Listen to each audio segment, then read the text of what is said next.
Happy Sunday, good afternoon. চলে এলাম আজকে দুপুরের আমিষ লাঞ্চ থালি নিয়ে। চলো আজকে আমিষ লাঞ্চ থালিতে কী কী আছে তোমাদের সাথে শেয়ার করি। আগে বলে তোমাদের খাওয়া দাওয়া হয়ে গেছে কি না? আমাদের একটু দেরি হয়ে গেছে, আমরা একটু আগেই খেয়েছি, ভিডিওটা ছাড়তে একটু দেরি হবে। চলো দেখিয়ে দিই কী কী নিয়েছি।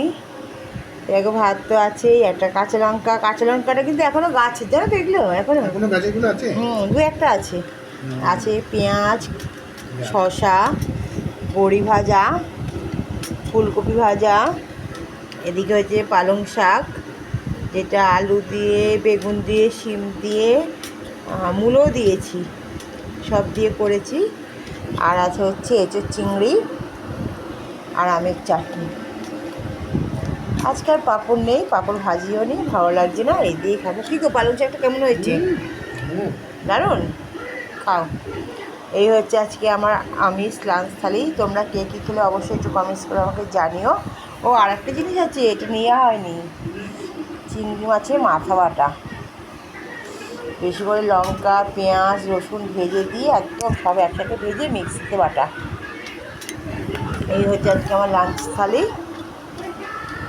তোমরা কে কী খেলে অবশ্যই একটু কমেন্টস করে জানিও। যদি তোমাদের দেখতে আজকে ভালো লাগে লাঞ্চ থালি, একটা লাইক করে দিও। ভালো থেকো, সুস্থ থেকো, সাবধানে থেকো, টাটা।